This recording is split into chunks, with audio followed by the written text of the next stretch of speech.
Welcome everyone to Gems from the Wisdom Traditions, a conversation circle presented by Still and Moving Center on this day where we will be affecting the quality of the day by taking up the topic of serving humanity. And the person who's going to be sharing this topic with us to get us kind of kick-started is someone who really is a very fine exemplar of this idea of serving humanity. And he is someone that I have known as long as I've been involved in Still and Moving Center, from the standpoint of he was always finding some cause to serve humanity that he could include Still and Moving Center in.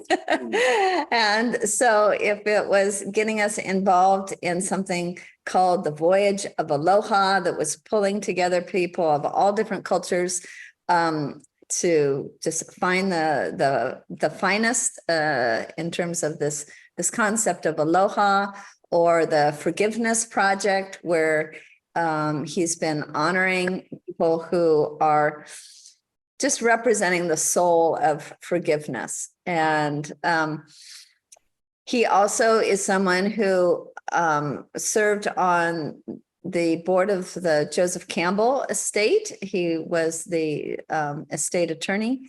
And so in these just few examples that I know of in just over a decade, I've always seen Roger in the process of serving humanity. So he truly is an exemplar. He was very reluctant to speak from only the Jewish tradition, having such an eclectic heart and soul, and having been a practitioner of so many different religious practices over the course of his life.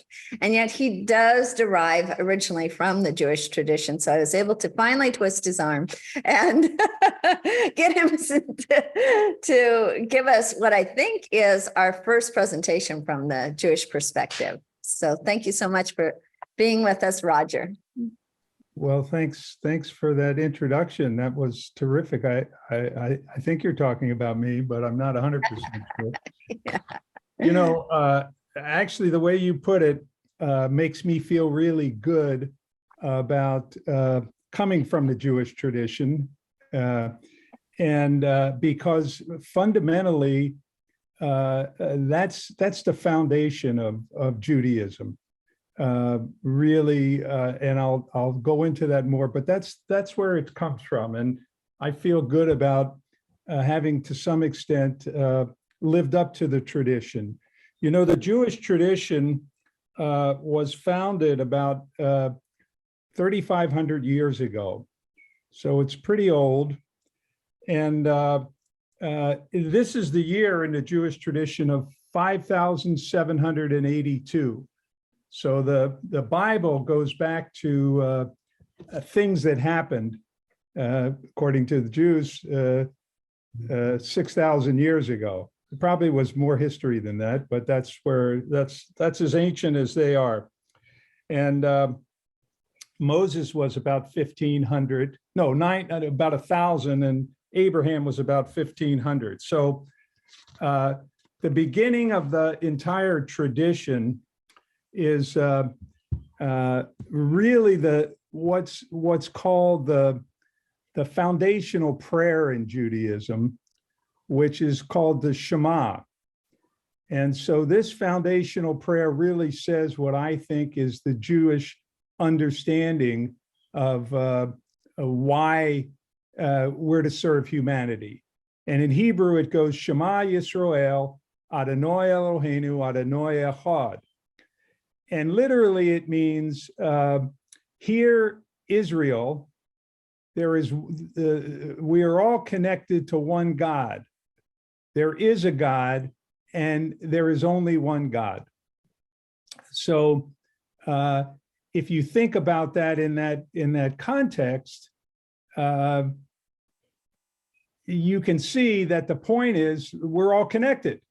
And that's why we need to take care of each other. And I've done workshops actually on living from the reality of our connectedness. And I all my years of practicing law, I never really have seen anyone, when push comes to shove, or very few people, who won't do what's in their own best interest. And it may not seem altruistic, but I think that's the way it is. And when we understand that it is in our own best interest, because we're all connected to each other, then I think we can move forward into a real concept of humanity. We can better humanity. Jerry Jampolsky had a nice concept about how to know whether you're living from something. And he said, you go to a Beethoven concert and you hear the music and it sounds wonderful. So you go out and you buy a piano, but then you come home, you can't play anything. Sounds like nothing. But then after the practice, it begins to sound like something. And then eventually the notes are in your fingers, and then you can make nuances off of it. So that's where we need to get with this concept, which is the fundamental concept in Judaism, that we're all connected to a universal energy. We're all connected to this one God. So from that, there's other things I could take, but I want to go from there to say there's a number. Judaism is a religion. It's a pretty intellectual religion, in the sense the rabbi, for instance, was the guy who was studied enough that he could understand what was written in the Bible. And so there's been many very well-known commentaries on the Bible and aspects of Judaism, which comes from books called the Talmud, the Mishnah, the Kabbalah. All these are set up to understand better what the tradition's about. So the rest of what I want to say, starting from that idea, how do we serve humanity? Well, we serve humanity because we're all connected to each other. And that's what we should be doing. And when we get to the point we understand, if I treat you badly, I'm shooting myself in the foot. That's when we can make the next movement in human growth. And that gets into a concept called tikkun olam, repairing the world. So there's kind of a mystical tradition with that, but I don't want to go into that too much as just say the idea is the world needs help. The world is not imperfect for, I know you go back to the Garden of Eden if you want, or you can go to all kinds of things, but the point is we need to grow, we need to evolve, we need to expand. And tikkun olam means repairing the world. And we do that through a number of things. Basically, two ideas, tzedakah and, this other idea of gemilat chasidim, acts of kindness. So the tzedakah idea is fairness and righteous behavior. And in the civil rights movement, for example, the Jews were very connected to civil rights. And in fact, I think of an old picture of Martin Luther King and John Lewis, who just passed away as a legislator not too long ago, and the Rabbi Herzl were walking over the bridge in Selma, Alabama. And the picture that was taken was they were walking so long that Rabbi Herzl, who was carrying his Torah, his heavy scrolls, must have gotten a little tired. And when they took the picture, John Lewis was carrying the Jewish scrolls. So I've always thought of that as a really nice thing. I don't know if people know that in the 60s, I grew up in Washington, D.C., and there were still many places in Washington where the deeds in the land prohibited ownership by Jews as well as Blacks. And my mother used to tell a story about the first job she tried to get in the 40s. She was a legal secretary and wanted to get a job with the federal government. And she was told by her mentor, the woman she was working with, don't tell them you're Jewish or you won't get the job. and they literally could put in the papers, no Jews need apply. So the relationship between blacks and Jews at that time, it wasn't entirely without self-interest, but there were a tremendous number of Jews, not just Rabbi Herzl, of course, but it is interesting that famous picture were the Jews and the blacks who have a long, interesting history together, but during that period, they were united. And all this had to do with the concept of fairness and righteous behavior. This is one of the ways that you fix the world. The other tzedakah, the other idea of tzedakah is to give money. And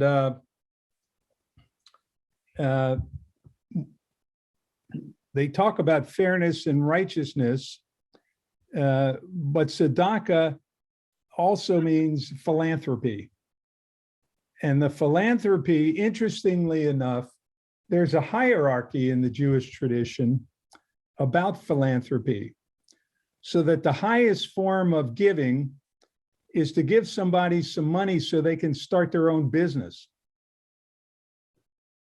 And the next highest form is to give anonymously to someone who you don't know. You just give money and you assume that or you do it in a way that you know it's going to be used for a good purpose, but you don't know who gets it. So you see this element which goes back to motivation. The next is to give anonymously to someone you know. And then it goes down into just giving to people you know and who you know. Interestingly, we've all seen a lot of large gifts by Jewish donors to hospitals, to universities. And there isn't an anonymous element. In fact, their names are up when you walk in the door. Their names are on the door. And my father, who ended up his last years in a place called the Jewish Home for the Elderly in Rockville, Maryland, outside of DC, every room had a plaque on it to someone who was given credit for donating money for that room, or somehow ended up that. And it makes me wonder if anybody's reading their traditions and what the background is. But I think it's interesting for us to see that this is the concept. And I promised Renee I'd stick to Judaism, but in Tibetan Buddhism, the idea is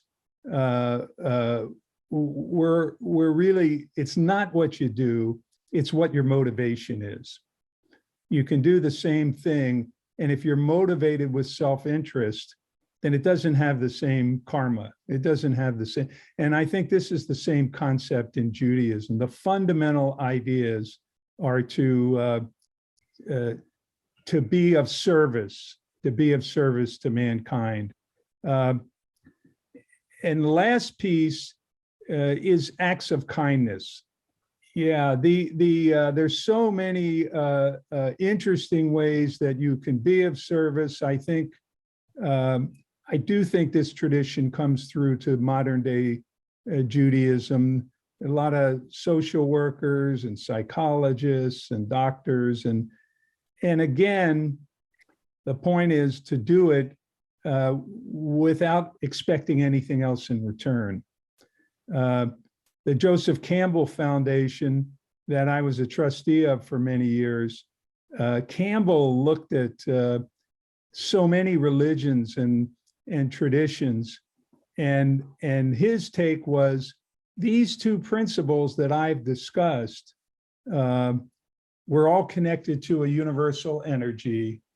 And the way to have a good life, a pono life, a meaningful life, is to be in service with others. are the two principles that that I gleaned from that. And when we did that program, the Voyage of Aloha that Renee was involved with, those are the two principles we focused on. And I've been working a lot lately with some interesting people who are doing physics projects about how we're really connected to each other in so many different ways. Some of it's a little way out for me, but I do think, again, that if we can take ourselves back to this Jewish concept of being connected to each other, and we can see that being of service to others is really the appropriate way to enjoy your life, I think there's a possibility we'll move forward through where we are now. Since I don't think I've used a lot of time, I'll just ad lib a little bit. In my view, where we are now is in chaos. So in the country, in the world, of course, the pandemic helped that. This dysfunctional government we have where everybody's at odds and not really working for good. And following on, this is 60 years after the 60s. So it's a new era in Asian, in the Asian concept. 60 years is the completion of the 5 elements of the 12 animals. So we're back in the same period we were in the 60s, which was pretty chaotic. But the idea that change comes from chaos. And if you go into a library, the lions on the side of the library are the lions of perseverance and patience, the lions of confusion, because confusion is the next step immediately preceding knowledge. So anyway, my thinking is we look at the way we are now, and if we can focus on we're all connected, and the way to live a Pono life is to be of service to humanity, do acts of kindness, look for fairness and righteousness. I think that's the way to move through our chaos, because we really don't know where we're going or where we should be next. So I'll stop pontificating and turn it back to you, Renee. Oh, thank you, Roger. Even Mr. Rogers recognizes Tikkun Ulam. Tikkun Olam. Tikkun Olam. Yeah. The repairer of the world. And that just seems like such a fascinating concept that each of us could contribute to. And there's a phrase I've seen connected with it that none of us is charged with completing the work. None of us has to be the one that does the whole thing. And yet none of us is excluded from the obligation to contribute toward that repair of the world. That's exactly right, Renee. That's exactly what the concept says. You're responsible, and you have a duty and an obligation, but not to solve all the problems of the world. Just little by little. It's sort of that phrase, think globally and act locally. But you do have that obligation. You do have that responsibility, and also, whatever you do is terrific. Anything you contribute to the mutual good is what they call a mitzvah, a good deed, mitzvah. Oh. Yeah. And so, yeah, that's what, your mother will say, oh, that's a real mitzvah, Roger. You did good. I don't know how often she said that, but that was what she's supposed to say. I bet a lot. So what are bar and bath mitzvahs then? Well, that's a little different. That's a little different. Mitzvot is mitzvot, and Oh, mitzvah is mitzvah.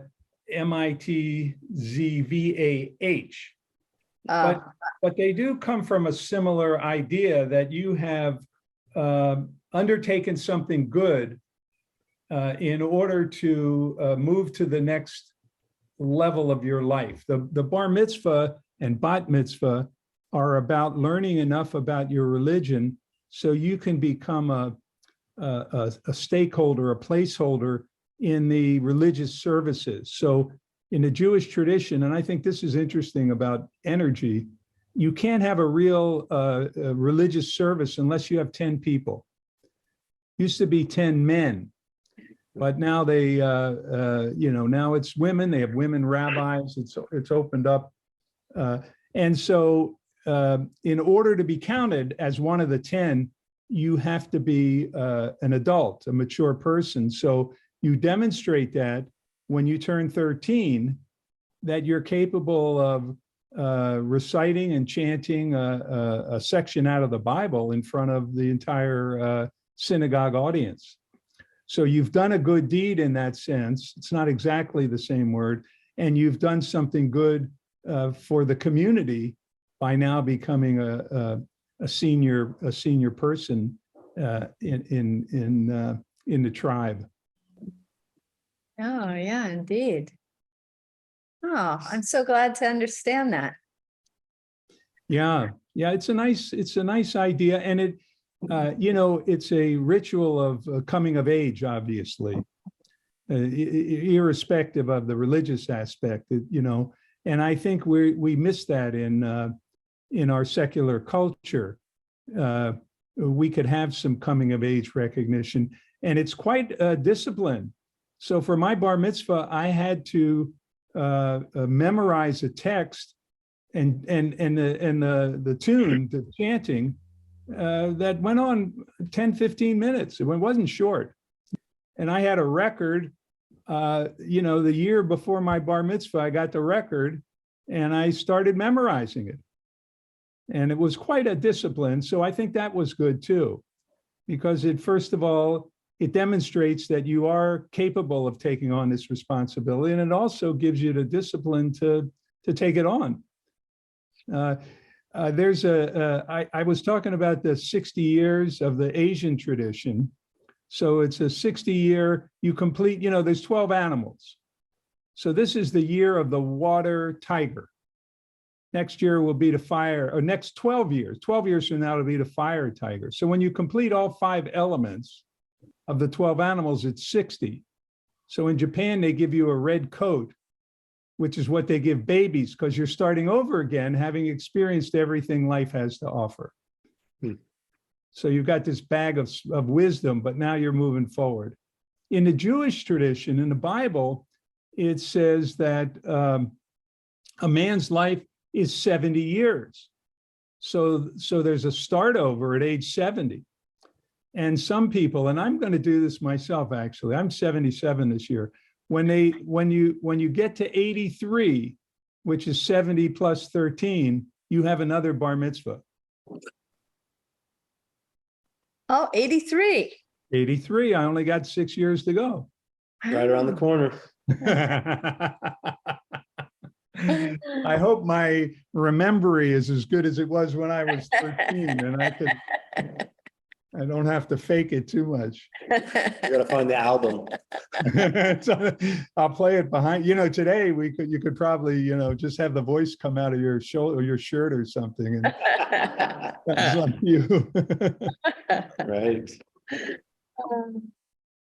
So what do you think is that connection between service and self-discipline? Like, I remember I've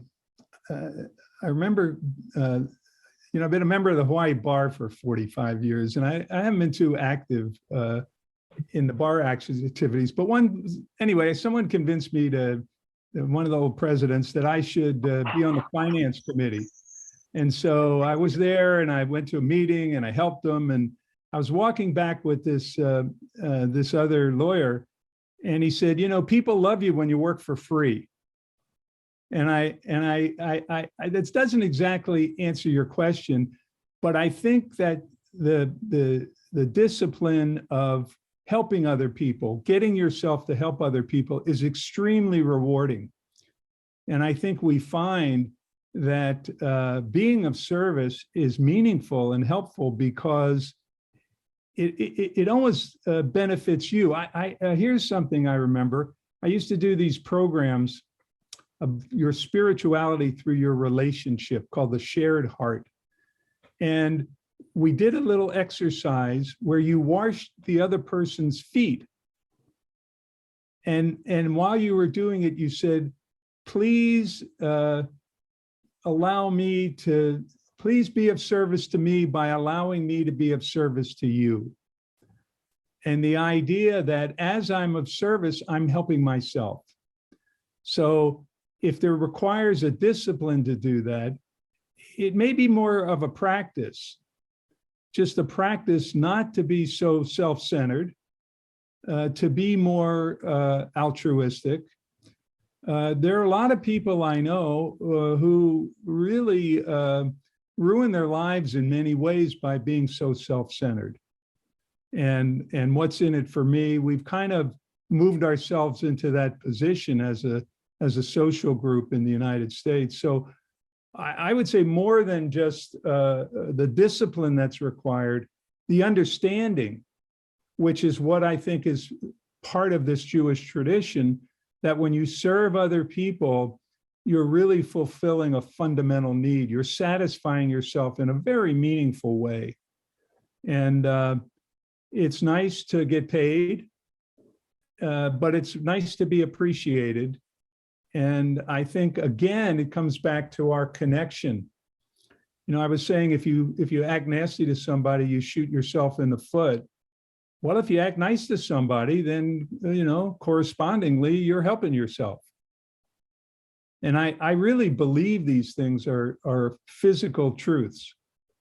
The older I get, and we're all, most of us here, getting along and have a lot of experience in life, you just feel things differently. You see them differently. And of course, you don't have as much need, perhaps, as you get older. But I really believe that when in karma, what you do comes back to you. We can say it trivially, or we can say it tikkun olam. But it's the same concept, and it gets back to what I was saying before. When we live, if we ever really live from that reality, as Jampolsky's piano example said, I think that's when we'll change humanity. That's when we'll move ourselves to another level. Ronaldo Brudico, who runs that World Business Academy, says we're ready for another evolution of humanity. And that evolution is Homo universalis. So we're all the same, we're all connected. And of course, in Hawaii, everybody looks different, but they're all the same. Well, from one thing that you were saying, Roger, it stimulated another question, and this is really for everybody.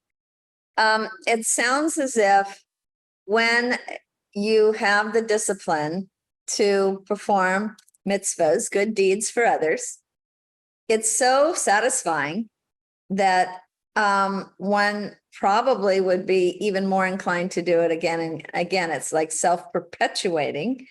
So I'm wondering, do you think somebody could just start out doing it because they're supposed to do it, they're expected to do it, like from a certain sense of external pressure? Mm-hmm. And question for everybody, and from your own examples or your own life experience, and then eventually it becomes internal. I do very much. I mean, that's how you teach kids, right? And what I did, in Hawaii, they have a Japanese school. I don't know if they still do that much, but they used to when I came here 50 years ago. And I did the same thing. After school, I went down to Hebrew school, to the synagogue. My house was the synagogue was between my house and the school. And I went there, and then I think you get off school at 2, and then at 3 o'clock, we had a couple of hours of Hebrew school. And this was like starting maybe age 8 or 9 until I was bar mitzvah. And yeah, and we learned these kind of principles. We learned a lot of other stuff, but this was foundational, I think, in the Jewish tradition, to be of service, to be helpful, and I think in every religious tradition, to be a good person. And this is the way you do it. So yes, if you don't get that foundation when somebody tells you to do it, because as a kid, you couldn't be more narcissistic. Life is all about you. And then, then you learn, then it becomes a habit, and then you grow and your motivation changes. And it changes to seeing the blessings that you're given, and it changes to seeing how much joy and gratitude you get from doing it.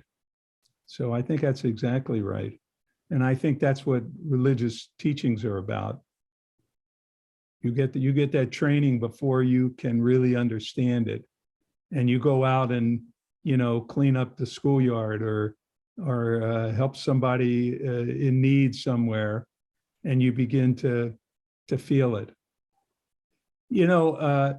We're in an age, this is something I'd love to talk to you more about this, Renee, about how we do mentoring programs. I've seen so much in my life where if you just take the time with one person, it can change their whole life. If they have somebody that's grounded, and as people are living longer, and we're just going to have more seniors who, instead of playing golf, could go be helpful in teaching people. There's a program from New Zealand that I saw years ago when I was on the Queen's Hospital Board, where they take seniors and they go into the classroom and sort of adopt a child. And so every kid has his grandparent behind him, kind of helping him along. And we have this competitive attitude about education, but there's an old story about a Hawaiian class where the teacher was given an exam, and these 3 Hawaiian kids were in the back, and the girl was talking to the boy next to her. And the teacher said, "Mary, why are you talking to Jim?" And she said, "Well, he didn't know the answer. I had to tell him." So it was about being helpful, instead of who got the highest grade. And that's what that was the Hawaiian tradition that she was talking about, to be helpful. But so you can see, Kauila Clark used to say that Hawaiians were the 12th lost tribe of Israel. So what do the rest of you think? Is it possible to kind of inculcate a spontaneous sense of service from the outside? Yeah, I feel it is possible, definitely. And I feel there's a nudge that happens within me, that little voice, anything from buy this guy a cup of coffee to pick up this trash that I'm walking by and just looking at. There's something inside of me that tells me to do that. And I always have the opportunity to either respond to it or ignore it. And I really find the more that I own that service side of myself and the giving side of myself, I don't walk by the piece of paper, or I will stop to help somebody, or I will pay for groceries. And just randomness, it looks random, but there's something is telling me to do it, and I'm following it and not ignoring it. And it's constantly speaking to me from that place of giving and repairing the world. And Beautiful. what if you didn't have parents who helped inculcate that in you? Do you think you'd have that same little voice speaking to you? It's always speaking. It's whether I'm aware of it or not. I think that once somebody's gets to notice it or actually sees that it operates in their life, then it's like cracking an egg. Now you've heard it, or like you know what the gut instinct is, or that. And so even if I've had an upbringing that my parents have instilled to listen to that. And so when I see people that haven't had that opportunity, that once they have something to tie it to, that they've actually heard it and have that experience, that's the doorway to then continually expand that and grow that muscle. Tony, when you do that, do you have a sense of self-respect? It's Roger, hold on one sec. It ripples out forward, like say that I did pay for somebody's groceries or coffee or something. When I go home, that my kids and my wife reap the benefits of what's going on in my body, of that fulfillment and satisfaction that's going on from being of service that way. Definitely feel that it continues forward, and then it comes back tenfold for me. That's fantastic. And this idea of all being connected to the same energy is really consistent with that. And so that your wife is feeling the energy that you're putting out from what you've done. And then that resonates with her and the kids. And it is an incredible ripple effect. And that I think is the answer for finding out where we go.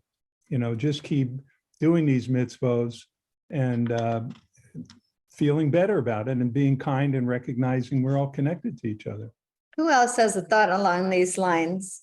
Well, not along those lines necessarily, but so much of your talk and sharing resonates with me, Roger. Thank you so much, because I come from the Catholic tradition, and Jesus was a Jew.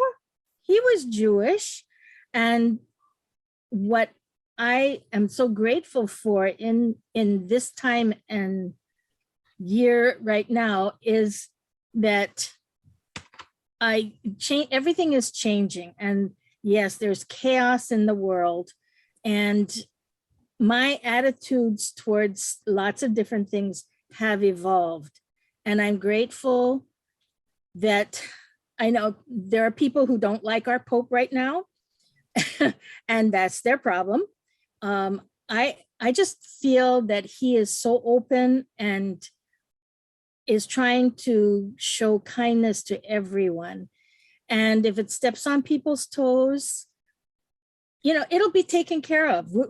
When we die, we're going to all be judged. And there's nothing we can do to change that unless we are better people now. We've all made mistakes. I try to cultivate an attitude of gratitude, because if you can think of all the positive things in your life, you're not going to have the dark things shadow you. So anyway, thank you, Roger. You're welcome. You know, I feel so strongly about this next evolution to universality. I mean, if you go to the Bible, well, first of all, the Christian Bible is just added to the Old Testament and the New Testament. We're sharing the same books of reference, the same history books. It's absurd that that we're not loving each other and appreciating each other more. I was. This may sound strange, but I was reading the Quran this morning, and in there, they talk about Joseph, the story of Joseph. They talk about they talk about Abraham.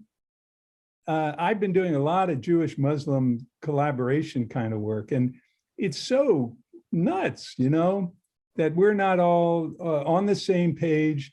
I'm sure the Pope, his kindness and his acts of kindness, yes, he was emulating Jesus, and Jesus was following from the tradition that he was born into, and the knowledge that we're all connected to the one God, and be of service to other people. So I'm hopeful that we're going to get to a point where we recognize more of our similarities than our differences, and we don't have to beat each other up so much anymore. And again, Hawaii is just a great place for this.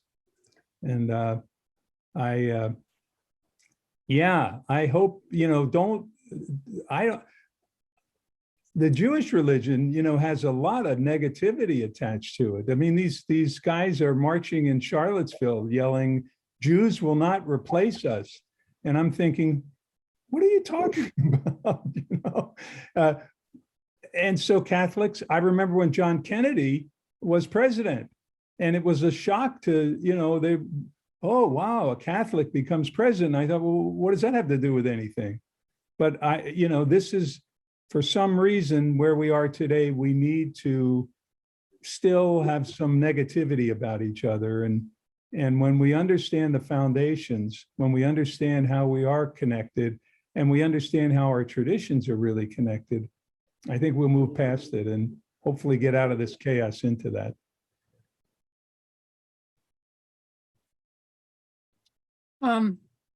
There's a reverse side to this, which is interesting.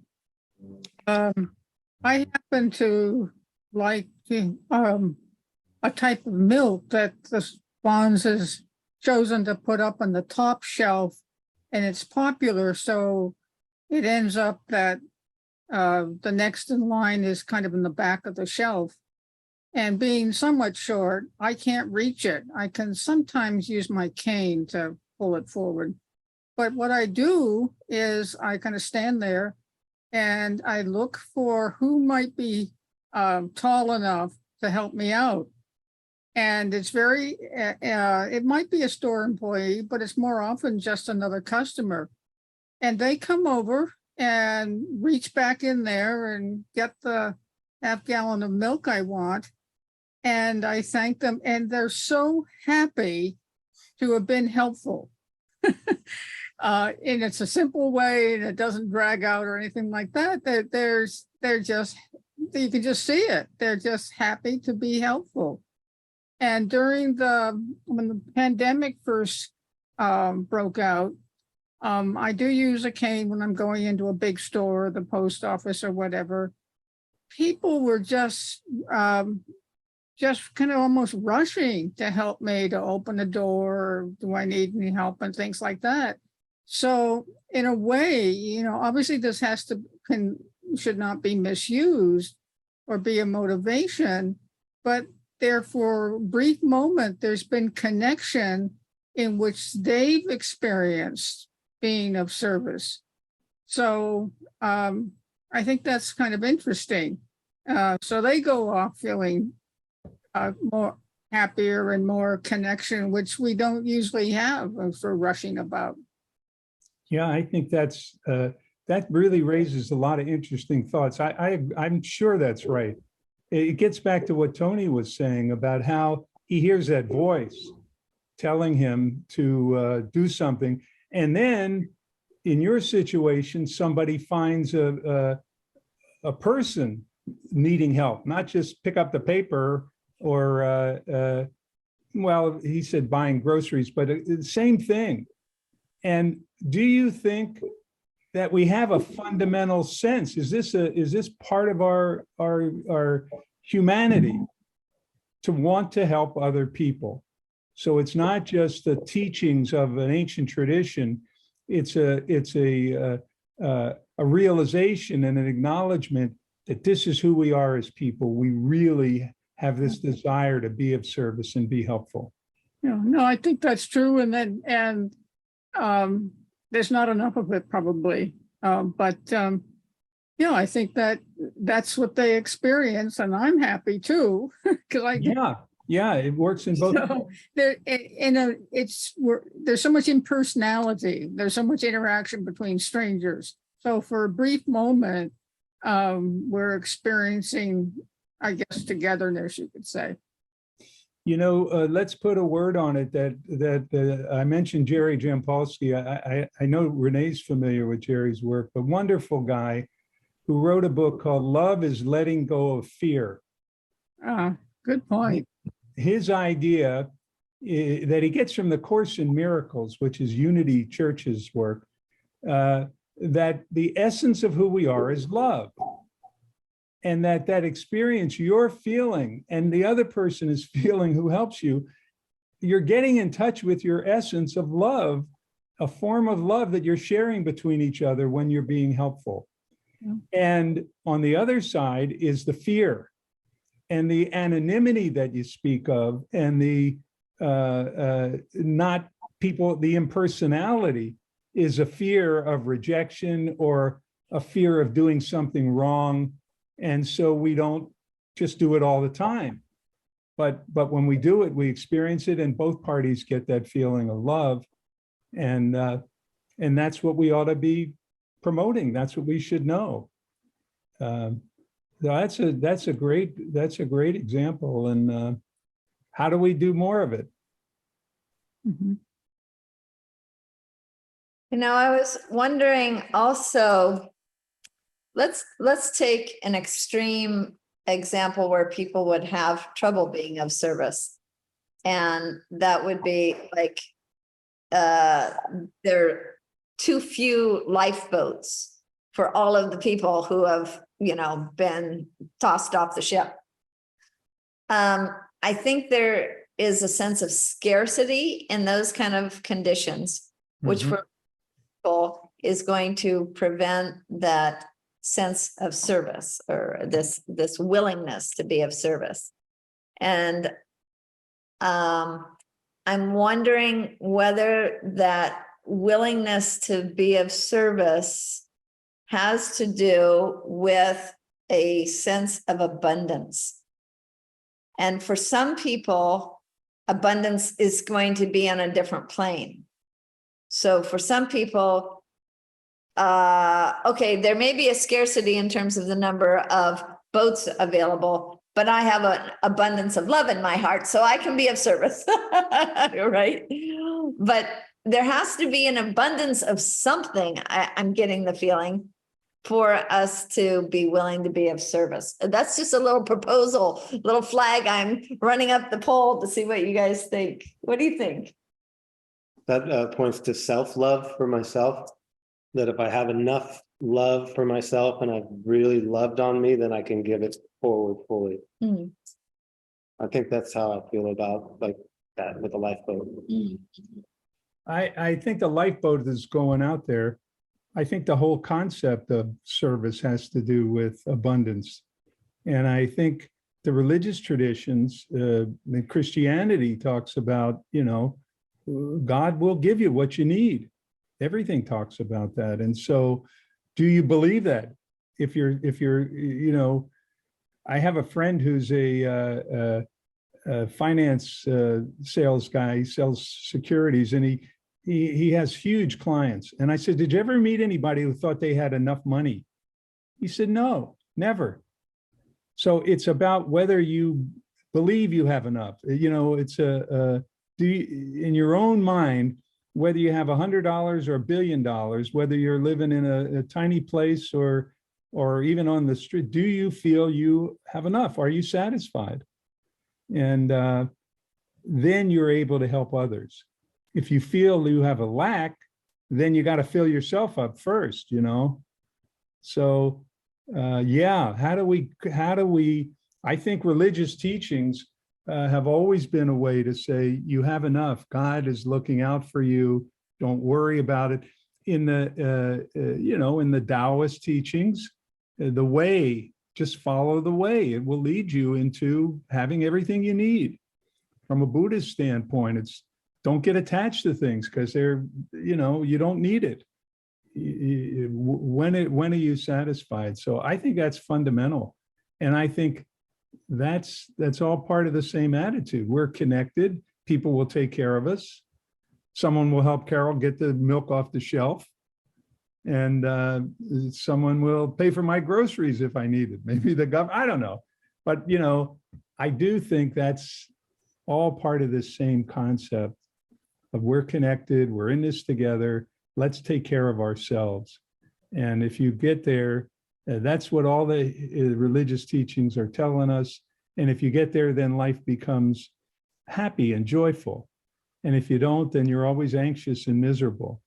So since it's in your head, you might as well choose joy and happiness instead of anxiety and misery. Why not? That's great. And in everybody's personal experience, what has been successful for you in terms of giving people that sense that they are enough, or there is enough abundance in the world for them, there's enough love in the world for them? What's your experience of how you take somebody with a feeling of lack, of scarcity, who can't be of service because they don't have enough? Like, what's been successful in pulling that forward in your personal experience with someone? I give them a hug. Oh, and she's got I give the them a best. hug. Then if I have something in my pocket, I'll give it to them. But it's really interesting because for a long time, I didn't have. And it was hard to feel like, okay, I got to take care of my family. I got to take care of my kids. I got to put gas in the car. And you get through those young years. I mean, we're putting things together for my husband's memorial, and we've been together for over 55 years. And we've been through so many phases of this. And now I'm at a time when we're both collecting Social Security, it's things are better. And like they say, it's a saving. So if for the, I don't know how many years, I automatically have money taken out of my checking account, put it into the church or put it into Aloha United Way, something like that. You take it out ahead of time, you don't feel it so much. So I find that I can be more generous now that I do feel secure. And that's takes time. And God willing, we get to the point where we're able to share. Amen. Amen. Yeah. Yeah, for me, someone that doesn't have that in them to give yet, Mary, the hug is like the go-to for me. And if I put it into a broader, that it's really, really loving them and seeing them, taking the time to like hold that space and be there for them, so that what I would call they're actually seen and felt and heard, all of them. That's how, to me, that would open that up for somebody, to take that pause and really look into their eyes. I understand what you're going through, tell me more. And he's really good at that. Yeah, that empathy, I think, is what somehow you get there. It's interesting, you were talking about not having enough money. Until I had a really bad experience in my life, I didn't have enough empathy. And I had a really nasty divorce in my late 20s, and I was crushed.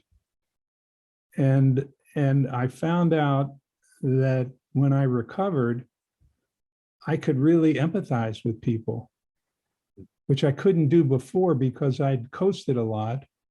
And then I pushed when I had to, but I had gotten to a point where things were pretty easy and I was doing really well. And it wasn't until I really suffered that I was able to feel the other people the way we're talking about. And that's almost like gathering the money. The suffering was gathering the money to give to other people, if you want to look at it that way. Campbell says, in your darkest cave lies your greatest treasures. And it's so fascinating, that is my experience, that I wasn't able to be as human as I am today, and that I seek to become, until I experienced some suffering. And I'm glad I got that out of it, instead of just, you could go the other way, begin to feel like you're a victim and fall apart. But and as far as not having enough money to to give to other people, well, somebody's got to be the taker, you know? And so it's okay on either side, although I guess Jesus says it's better to give than to receive, huh? But it's good to receive sometimes when you need it. If somebody didn't help Carolyn get the milk off the shelf, if Carolyn hadn't been there, it wouldn't have been any way for anybody to be of service. Yeah, if we're not willing to be a receiver, then we don't create the opportunity for somebody else to be the giver. So my willingness to receive makes you a giver. And That's what I was talking about. I didn't explain it too well, but that's what I was talking about when we did that exercise about washing the other person's feet. Nice. Thanks for giving me the opportunity to be of service to you. I got that. That was Yeah. Yeah. Well, Roger, I want to thank you on behalf of all of us here and Still a Moving Center itself, and those who will be listening to the recording of this in the future, for giving us some really fundamental principles of Judaism that those of us who have not been schooled in that religion probably were unaware of. And just to know how integral it's just woven in to the religion and the culture that comes out of it. Mm. And there has been such an expression of compassion, empathy, philanthropy, goodwill that has come from so many individual Jewish people and Jewish organizations, especially on behalf of those who are suffering, the underdogs, the people who really need it. That I'm very grateful to now know some of the philosophical religious underpinnings behind that. Yeah, thank you. You know, I told you I'm doing this work with Jewish Muslims I've been doing for some time, and just seeing the similarities, and it's unbelievable.